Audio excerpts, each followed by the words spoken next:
All right, so we were supposed to start with paper chromatography. We already know paper chromatography is separating two or more dissolved solids in a same solution, and there are many ways to go for chromatography. Paper chromatography is the easiest way. You can easily set it up. You can easily run the whole experiment and get the results. The learning curve is pretty easy, right? We can actually go for this kind of experiment for contamination purposes. The contamination in food or drinking water can be really dangerous, so it can really help us for that. Now, the entire method, as I told you earlier, is given in different diagrams on the upcoming pages. So I'm going to move on to the next pages.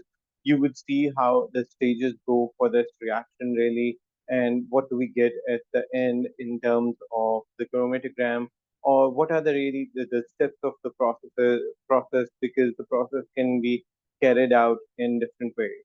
So we're going to start with the first diagram. This is figure 2.17. This is present on page number 32. And along with it, I am going to clear out some parts from the previous page. What we do is that we first of all take a chromatography strip. You'll notice a strip right over here. So we take a chromatography strip like this one. Chromatographic paper is a special kind of paper. What we do is that we take a strip of chromatographic paper, and then we always use pencils. We never use pens, all right, because the ink in the pens may interfere with the process. So what do? We mark a little bit of distance from the bottom, say to give 2 centimeter, and then we mark a pencil line along the paper. We do the same with the top. The top is not a must, but I ask my students to do the same with the top since it makes the whole thing easier for us. Now, what you can do is that you can write your name with the pencil on the top.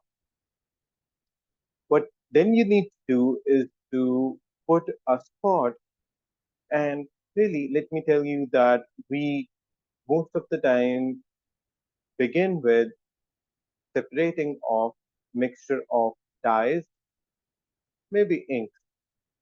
The inks are the easiest thing to separate in the school lab. So we start off with a mixture of inks, and you can see a similar diagram over there. You can mix different inks. Let's say you mix red and you mix green and you mix blue. You can do that. And you can put the spots over here. Let's suppose you put a spot for red ink alone, then you put a spot for blue ink, then you put a spot for green ink, and then you put the spot for the mixture, all four of them, right? And what you do is that you then put this entire strip into a beaker containing the solvent, and we let the solvent run off the paper. Remember, this whole line cannot touch the solvent. The solvent just touches the bottom part of the paper. So if you put it in a beaker, let's say we put all of this in a beaker, then the solvent can only touch the paper. If the solvent touches this line, and we're going to call this line as starting line. Starting line is somewhat an easier name, but the proper name should be baseline. So we can use any of those words, all right? Okay. So the ink or the solution, the solvent we have should never touch the starting line or baseline. If that happens, even by an accident, unintentionally, just make sure that you dispose of that paper, take a new strip, and start from scratch. Why? Because as soon as this starting line is going to touch the solvent, these inks are going to dissolve in the solvent. So we should Yes. refrain from doing that. That is usually considered as a mistake in the experiment, and that's when we need to restart the whole thing. Now, the solvent is spotted, allowed to dry. The original spot is identified by A. They are giving their own names. You may give your own names as per the ink. The solvent begins to move up the paper by capillary action. I hope you understand what capillary action is from biology. Do you? Yes, sir. Okay, then I hope you pretty much in a good way understand. Capillary action actually talks about very thin tubes, or we call them capillaries, that exist in human beings and different living things.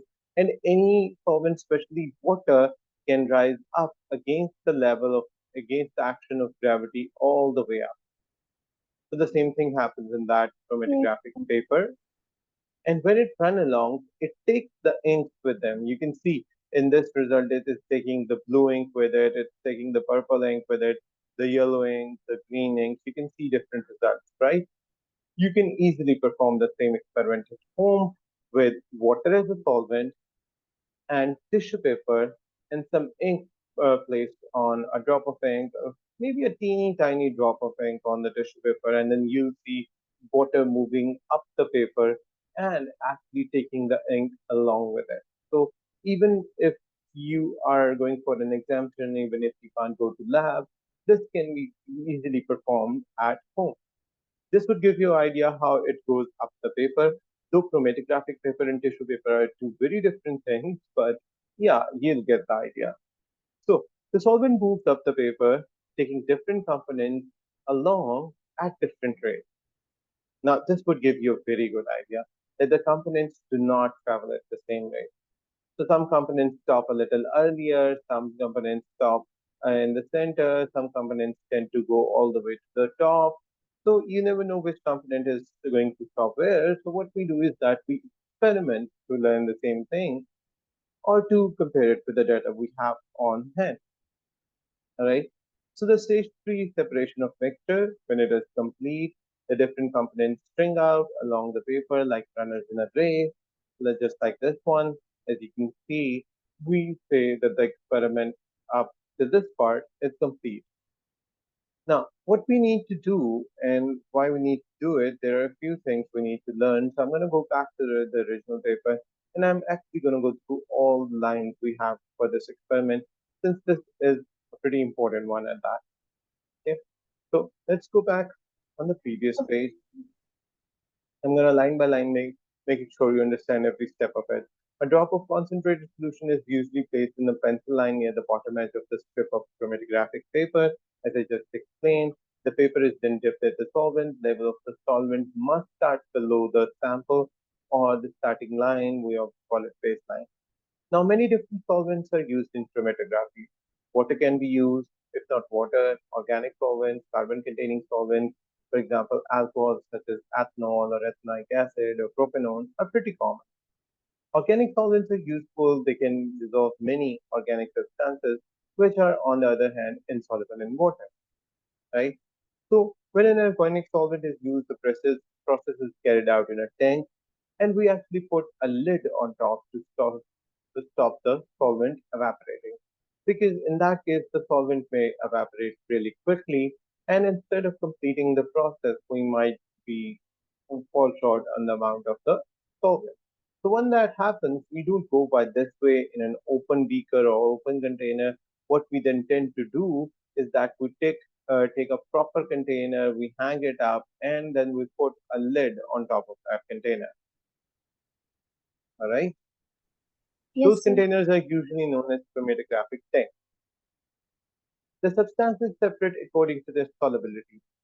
As the solvent moves off the paper, the substances are carried with it and begin to separate.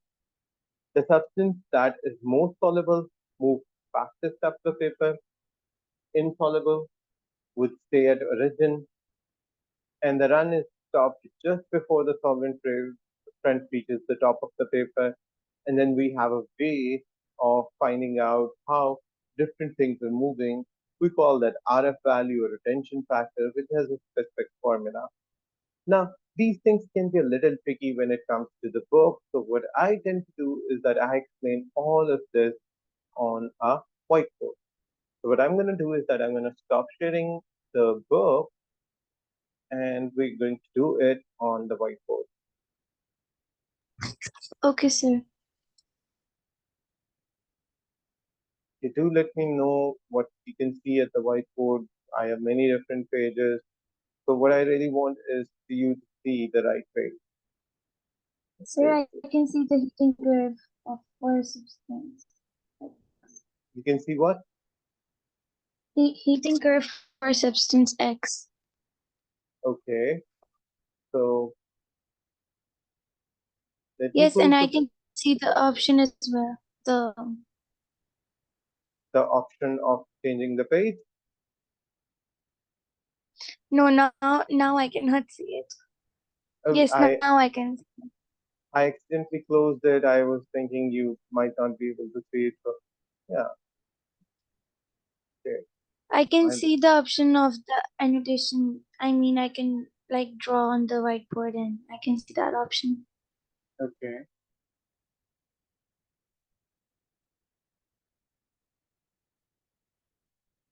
Okay. So can you get to page number 4? Along with the Uh, annotations, at the end of the annotations, you will see the page options. yes, I can see it. You Page need to number. get to page number 4. Yes, sir. And on the Done. top of the page, you would find the word paper chromatography. Uh, All right. uh, yes, I found it. Okay. So what I'm doing right now is that I am going to draw a strip over here. I hope you can follow me now, right? Yes, sir. Good, good. So on that strip, what is it doing? I'm gonna, so we are gonna go for different lines. This is,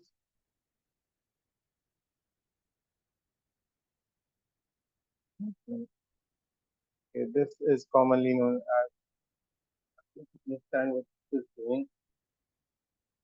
I don't know why it keeps changing to,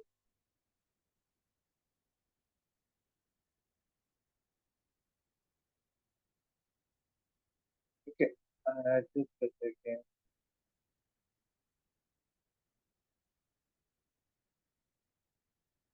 I'm going to change a little bit of options.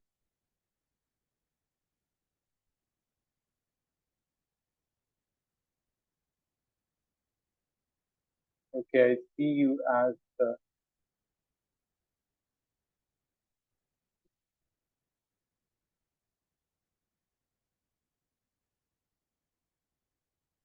unfortunately, I can't use it the way I use it every day. Oh, Okay,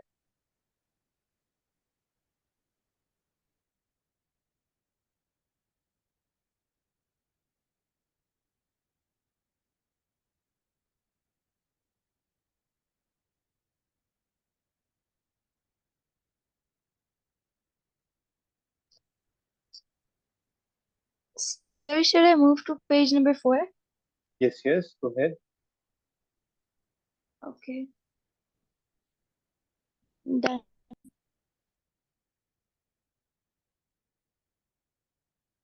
I have no idea why am I not able to edit it. Okay, let's not do it on a white page since this is giving me so much of a hard time. Get back to the book.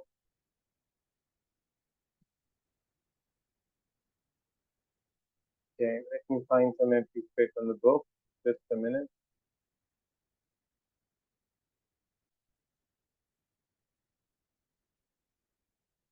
Okay, so this is paper chromatography we're going to start with.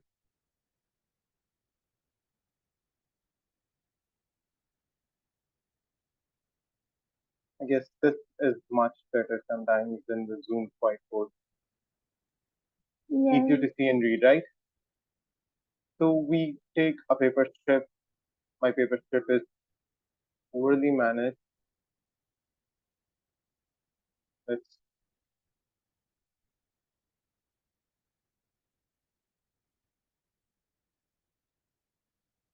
okay. So then there is this was the baseline, right? And then this specific line is named as solvent front. Solvent front means the maximum solvent travel to. This may not be exactly the line the solvent travel to. If it travels to this line, can draw it over here. If it travels up to this height, you can draw it over here. So it really depends upon you where you draw it. All right. Yes, Okay. sir. Now, so what I'm gonna do I'm gonna erase this much. We don't need this line since we have the solvent front line on top. So let's say we have red ink, we have blue ink, we have green ink, and then we have a mixture of all these three inks, right? So let's say that the red ink stopped at this point and same at this point in the mixture. The blue ink tend to stop at this point. This doesn't seem to be blue. This definitely isn't blue. Hmm. Okay, I guess I'm out of colors, so I'm gonna use this one for green, this one over here, right?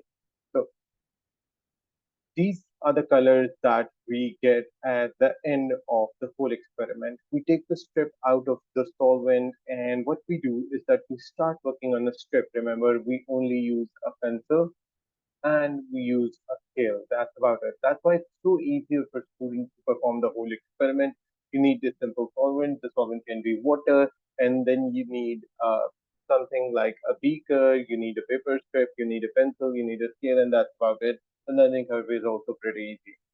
So when you're done with the whole experiment, what you're supposed to do is to measure the distances. Let's say this traveled as a whole of 3 centimeter over here as well as over here, right? 3 centimeter. Now this traveled like, let's say, 5 centimeter, and then this much was 7 centimeter. So the same over here. So this one is 5 centimeter, this one is 7 centimeter, and let's say this whole thing was 10 centimeter. All right. You calculated with the Yes, help sir. of scale every uh, length that was supposed to be. Then we were talking about retention factor. Retention factor, or RF, actually tells us that how is something going to behave, how is any spot, be it red, be it blue, be it green, is going to behave. So what happens is that we take it, the numerator, as distance traveled by the spot as a numerator, right?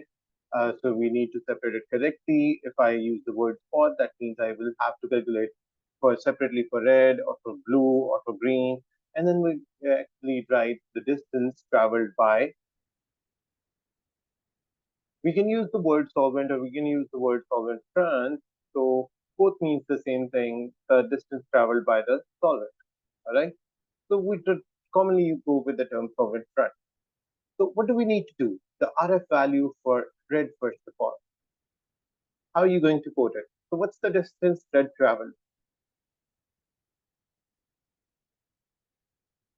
For which substance are you talking about, sir? Red. This one, Right? red, right? Um, This one is three 3 centimeter, centimeter, right? So that's 3 centimeter, and the distance traveled by solvent front, 10 centimeter. 10 centimeter. So what's going to happen is that you're going to get the answer, right? So you do the same Yes, sir. for blue. Let's do the same for blue. What are the values for blue, 5 centimeter right? divided And by divide 10 by, centimeter, and the answer you're going to get is, right? 0.5. Yes. Perfect. And what are you going to get for green? 7 centimeter divided by 10 centimeter, And the answer would be in the similar way, 0.7, 0.7. right? Yes. So what if the Yes. RF for mixture, let's say suppose we are talking about the mixture, and in mixture the red is again 3 over 10 centimeter by centimeter, and you're gonna get that as 0.3. If you do the same for the mixture and then blue actually, so that is gonna be right 0.5, and the same is going to happen for the mixture or the green present in the mixture, right? This one, this one. I'm not doing the whole working. You already know what that's supposed to mean, right? Now, Yes, sir. what does these things tell us about the whole system that we have carried out? Now, this is very different from the separation technique we have been following previously. So, of course, this means something. Now, let's explain what this means, right? So, you can see that the red was the first one to stop on the paper, then was blue, and then the green was the one that was able to travel farthest on the paper. Get the point? Yes, sir. So, what does that prove? That proves red. Bad. I wasn't expecting it to be glittery. I'm not going to use this. And so that means that the red is least soluble. Definitely need to lower down. Red is least soluble. All right. Yes, sir. This one is mediocre or medium, and this one is most soluble. That's what you get from the result. So as soon as you see the spot, the one that is closest to the baseline is least soluble in the solvent. The one that is farthest from the baseline or closest to solvent front is the one that is most solvent, right? Yes, sir. If at by a chance something that doesn't even move from the baseline, this proves this is insoluble. In our cases, everything moves from the baseline. We had colors on top, but if that happens, it is insoluble. How do you get to know? I'm going to quote you an example on the page of the book, not here, since it would be difficult to see it over here. All right, Yes, sir. like good. So that's what this whole idea is about. The more soluble the substance, the more distance it is going to travel on paper chromatography. G, sir. So, uh, so let me ask you a couple of questions. All right. Now, what do you think that is the red ink same in just the red color and the mixture?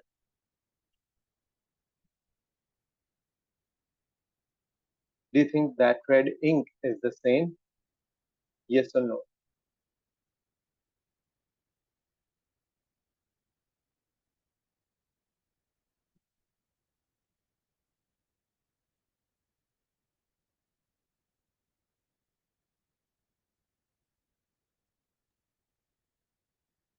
Sir, could you repeat your question, please? I was saying that the red ink used separately,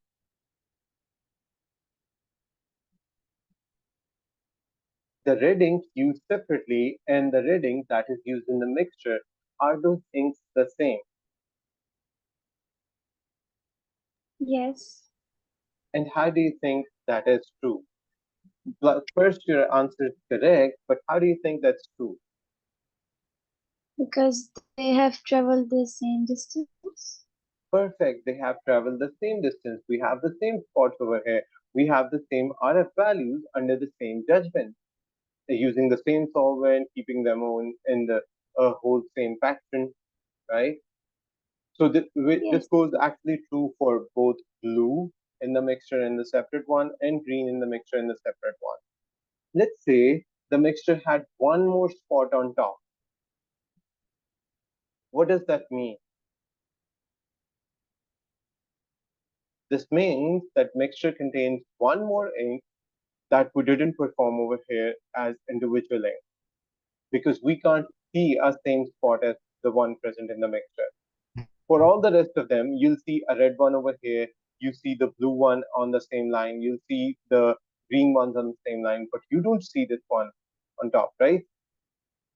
yes, Which gives us the idea that this is a substance which is present in the mixture but has not been done individually. Fair enough? yes, sir.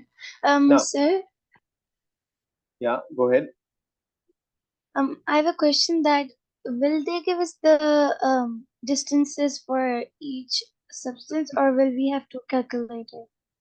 Sometimes they do give the distance for each substance. Sometimes they simply want you to use the scale and calculate it. Both kind of questions have been a part of past paper. Well, most of the time they do give the distance to you. Okay, sir. And what about the name? What do we write in the name part? What do we have to write there? Oh, this is for the experiment when you're going to do it in the lab. It's your own name so that your strip and other Okay. student strips don't mix with one another. Right? I Okay. was talking about when you're going to perform the experiment in the lab, you're going to make sure that you write the name on your own strip so that your strip does not mix with the rest of the students. Okay, sir. Right? Okay. So one thing you also get to know that all three of these are pure substances. Why are they pure substances? Because they are only going to give you one spot on the paper. This one is a mixture or impure. Why? Because it's going to give you more than one spot. It may give you two, it may give you three, it may give you more, but that means it's an impure substance or a mixture, whatever that you'd like to call it. Both means the same thing in this case. Make Yes, sense? sir. Okay. So what we're going to do is that we are going to keep this one. Okay. All right. So, okay. So I'm going to close the whole thing and I'm going to get back to the book. All right. Yes, sir.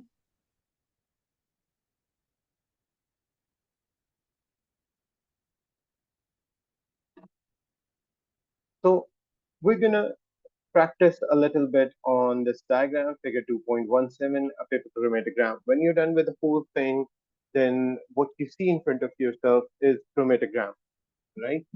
So Yes, what sir. do you see in this chromatogram? I'm going to ask you a few questions and you are going to answer me those questions. We have already practiced it. Name a substance, and you can see the names at the bottom: Bl, Br, Rg, Bu, O. Name a substance which is a pure substance.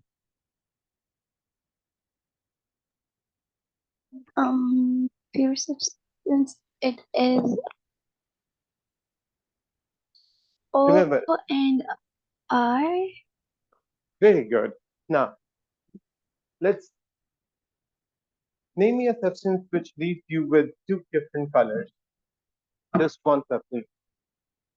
It is G and Bu Good. and BR.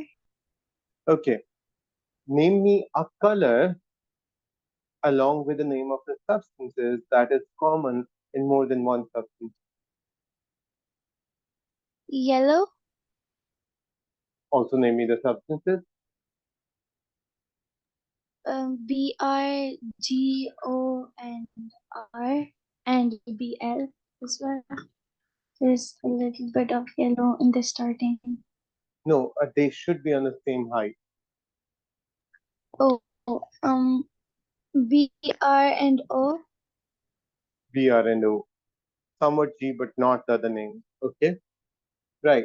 And name a substance for which you think there was something insoluble.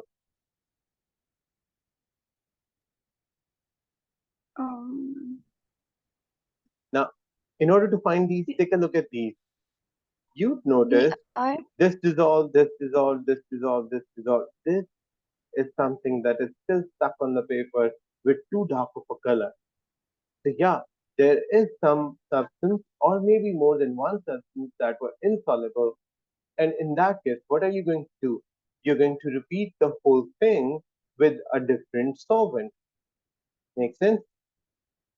Yes, sir. Okay, name me another color which is present in more than one substances. Don't include yellow this time. Purple. Okay, and the substances are BL and BU. right. So this is the purple, and this is present almost at the same height. This was the yellow previously, and with this was almost present almost at the same height. Any other colors that you can talk about? Blue and BL and BU. Perfect. Blue, that can be considered for Bl and Bu, right? Makes sense? Yes, sir. Good, good. Now, I hope you do understand that the different mixtures are working differently. Name a substance which is definitely a mixture. BL and Good, B U good, and good. G Name a color and which you think was the most soluble one on this entire chromatogram.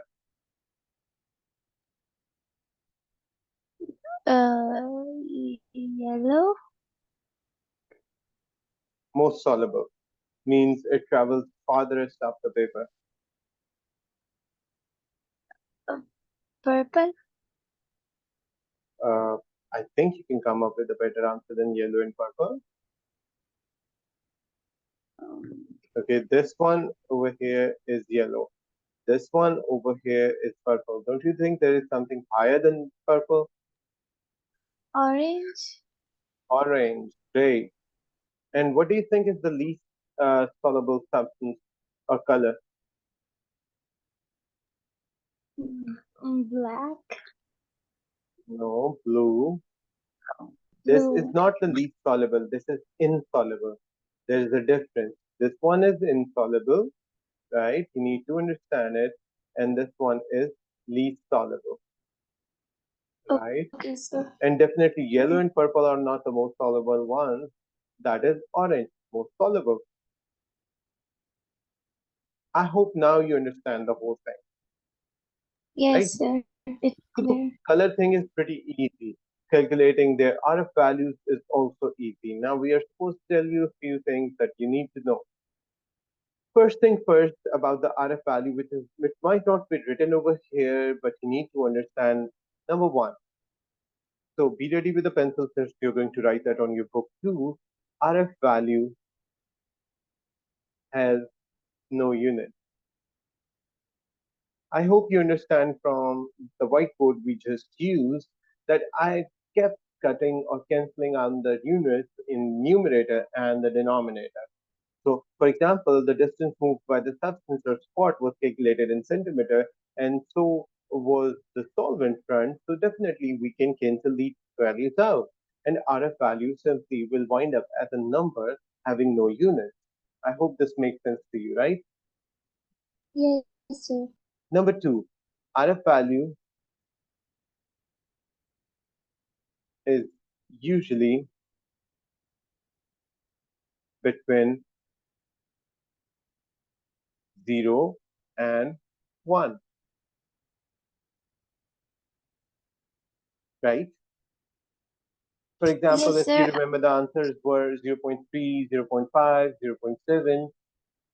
But why are we drawing a boundary line at 0 and at 1? Let me explain these facts. I'm going to move a little up, up on the page with the diagram. Okay, if something is 0, that means it's staying at this line. If something is 0 and it's staying at this line, it's probably insoluble in the system, and we need to repeat the whole experiment with a different solvent. This means RF value is equal to 0, right? RF value 1 means the thing went as far as the solvent front. This means the RF value is 1, means the distance was equal to the solvent front, right? In that case, again, we do not consider it as a good experiment, and you need to repeat the experiment with a different solvent. So we need to repeat the experiment with different solvent if the answer remains at 0, which means the substance is insoluble, or if the substance is too soluble and goes all the way to the solvent front along with the solvent, and then the answer is 1. Anything in between 0 and 1, 0.1, 0.2, 0.9, 0.8, 0.5, anything in between is acceptable. But these two answers are not acceptable. Make sense?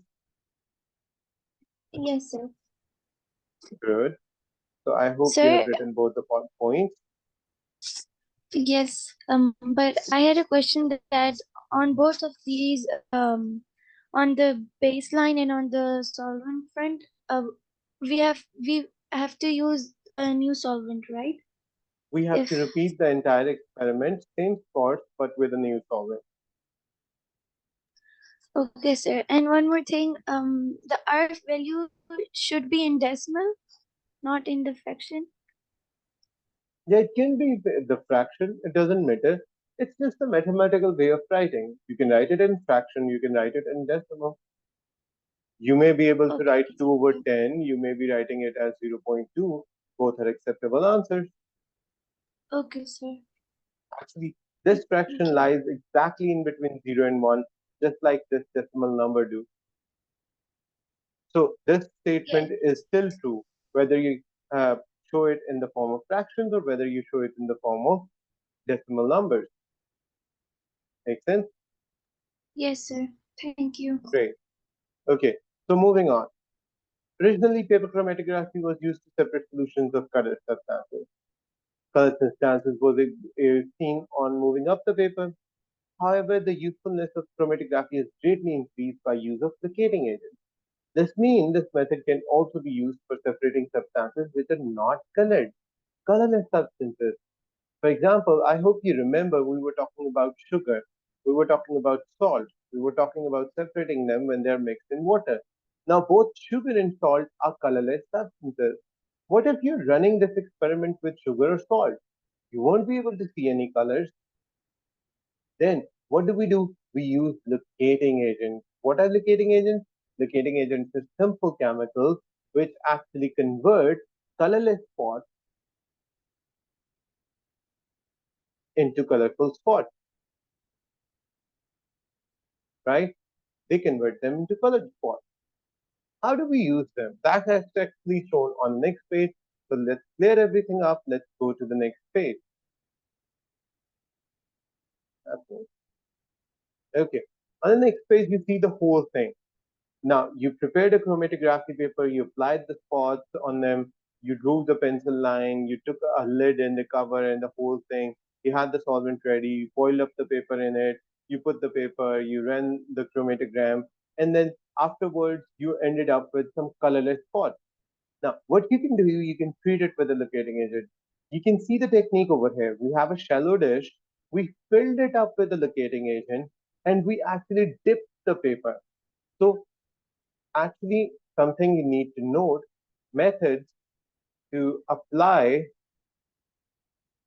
locating agents, and this is specifically for your ATP portion, are number one, tipping. You can tip the entire paper in the locating agent, right? And the spots will become colored.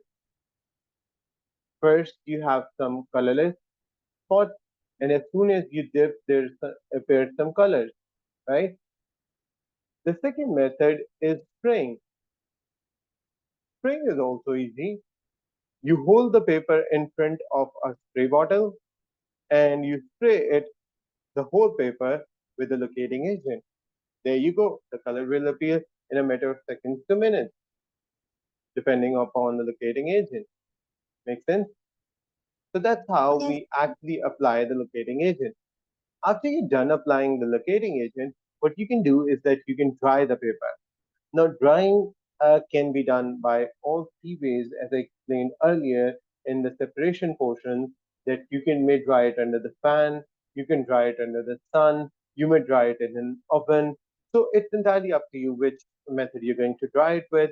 He actually used an oven.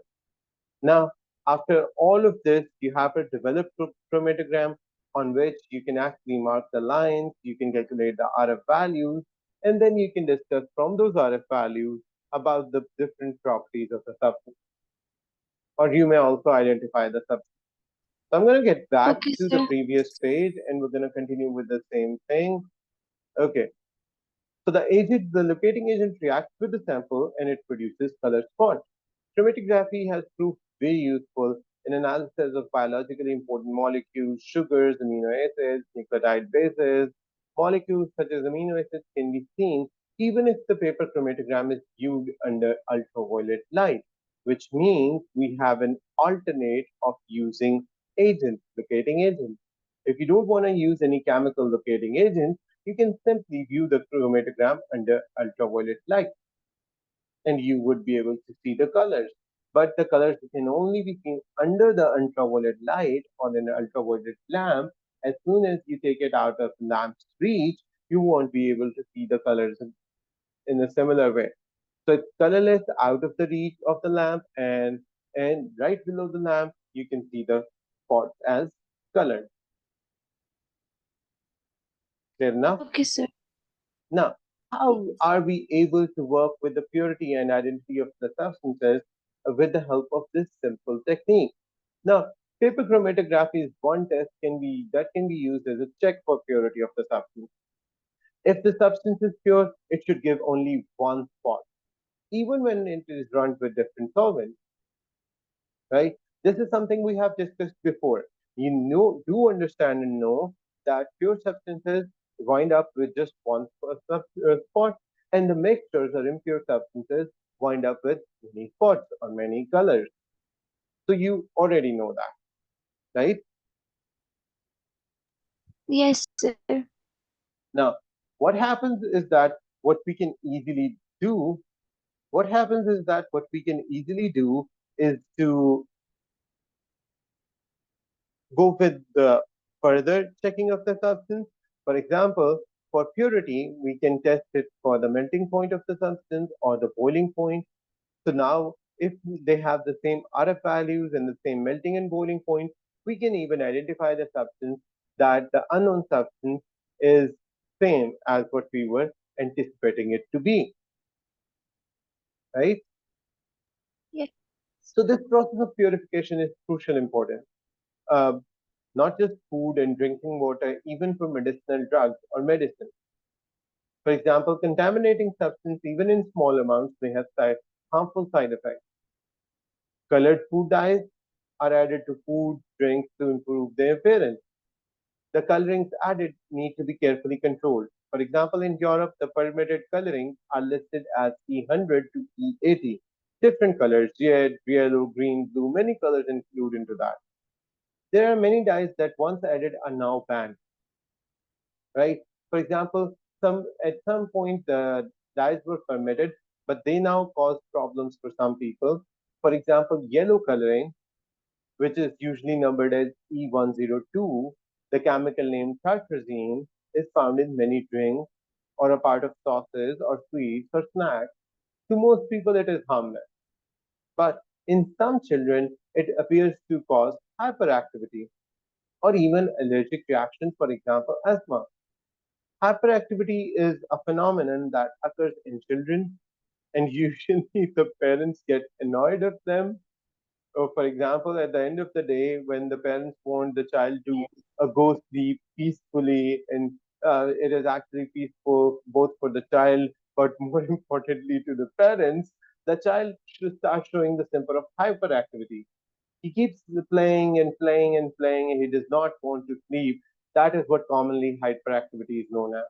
It comes from sugar, it comes from usually the coloring present in many sweet snacks for children, like toffees and bubble gums, and the list goes on. So that's what this whole thing came from. And later on, we came to know it's actually coming from the food coloring. So what we did is that we started off with government regulations. We needed to know that individuals needed to be aware of what they are eating so that they don't give any hyperactive stuff to the children and the children do not let them peacefully sleep at night, right?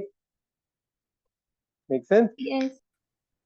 I think you might be thinking about a sibling or a cousin, one who was hyperactive at a point where you didn't want him to be, and he knew how irritating that is becoming. So, yeah, the hyperactivity actually disturbs peace, not for the child himself or herself, but actually also for the people around him or her. Okay.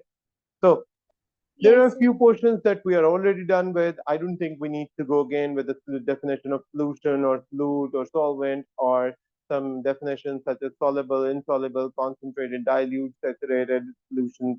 However, the concentration of solute in a saturated solution is solubility. Solubility is actually how much a solute can be soluble in a solvent at a specific temperature. The definition of solubility itself is not as important for IGCSE exams, But what's important is that the solubility of most solids increase with the temperature. So when you start heating up the solvent, you can actually dissolve more of the solute in that specific solvent. And I hope you already know that. At the same time, when a Yes, sir. saturated solution is cooled, it holds less solute at the lower temperature, so the excess of the solute crystallizes out. It actually comes out of the solution. It tries to settle down at the bottom. Now, I hope you remember that when we were talking about saturation, I gave you the examples of saturated solute, one type, unsaturated as another, unsaturated as another, and supersaturated as the last example. I hope you already remember that I gave you a typical example of a Pakistani sweet jalebi for supersaturated solution, right? Yes, sir. Now, I'm going to tell you something about this sentence, this last sentence, by giving you an example of jalebi that you can do with any other sweet. You may take a sweet of your own choice, but the sweet has to have some excessive sugar or sweetness in it. All right, that's what sweets are meant for. All right, so now buy a sweet that has excessive sugar in it, and then eat some of it. Don't eat the rest. Take out a plate, put the sweet in it, put it in the fridge, and let it stay there overnight. In the morning, when you're going to take that plate out for the sweet, you'd notice that there are some crystals of sugar formed on top of that sweet. Jalebi is the easiest example I can come up with for which you can observe the same phenomenon. You might observe the same phenomenon with many other Pakistani sweets. You can name them Gulab Jamun, Cham Cham, the list goes on, right? So you might have already Yes, noticed it that the thick sugary syrup, which is sometimes really good when you're eating it hot, actually comes out, crystallizes out in the form of crystals of sugar uh, at the end of that time, by which I mean it crystallizes out as soon as you cool down it to a lower temperature. So that was the excess sugar, which you actually help dissolve in the same solvent with the help of some temperature, heating up the solvent, dissolving some excess of the sugar. And now, when the temperature is lowered again, that same exact amount of excess sugar crystallized out. Make sense? yes, Good, good. So I hope you probably already have noticed the same example that I gave you. If you haven't, this is a very good way to ask your parents to bring your favorite sweets at home so that you can eat some and perform the experiment with the rest of it, right? yes, sir. Seems like not interested in sweets a lot. So this might not come as a good opportunity, but it would have been better if Sajaruk gave the same example for our favorite burgers or pizzas. We might have gotten a chance to eat some of it and perform the experiment with the rest of it. Okay. So since this line was important, the solubility of solids increases with the increase in temperature. At the same time, unlike most solids, gases become less soluble in water if the temperature rises. Gases, in case of solubility of gases, air is also slightly soluble in water. Different gases uh, dissolve differently, but oxygen is able to dissolve to support the breathing of fish and other aquatic life. Interestingly, oxygen is more soluble in water than nitrogen. So when air is dissolved in water, the proportion of these two gases becomes 61% nitrogen and 37% oxygen. This is an enrichment in life supporting oxygen compared to air. In case of air, there is 78% nitrogen and 21% oxygen. When the air is soluble in water, this is what the percentage becomes. So this 21% is increased to 37%, which is good enough for the aquatic life to survive, all the fish and the other aquatic animals, marine life, right? It's better if you remember the numbers. It's better if you remember these numbers in specific, these ones. And even if you don't remember the 61 and 37%, remember when air would dissolve in water, the percentage of oxygen is going to increase. Even if you don't remember the exact figure, 37, Do remember this specific point that it will increase. All right. Yes, sir. Now, another example by which you can express the same phenomenon is that all the soft drinks that we usually drink, beverages are a great part of our life. You'd notice that most of the beverages like this, the ones that contain the gases specifically, are served cold. Why? If they're chilled, they're going to contain the gas in it. Now, as soon as you open up a beverage bottle or a tin, whatever form you're going to purchase it in, you are going to see a lot of bubbles coming out of it. And when the temperature keeps on rising, the bubbling is going to be more vigorous. So much so is that the taste changes with the bubbling, right? Solubility of gases increases Yes, with sir. pressure. Sparkling drinks contain carbon dioxide. They fizz when the pressure is released by opening the container. This also happens to the bottle or the tin cans. They go flat in their taste if the container is left to stand open, and more quickly if left to stand open in a warm place, right? Instead of the word flat, I tend to use the word distasteful. Yeah, we love Coke when it's chilled, but we really don't like the flavor when it's hot. And I hope you agree with me, right? Yes, sir. Good, good. So carbon dioxide is more soluble than either nitrogen or oxygen because it can react with water. This is something else. We'll discuss it a little later. But I hope you do understand the point that gases are more soluble with less temperature in the solvents, and gases are less soluble with more temperature or with warmer solvents. Make sense? Yes. Good. Now we're going to stop right here. I guess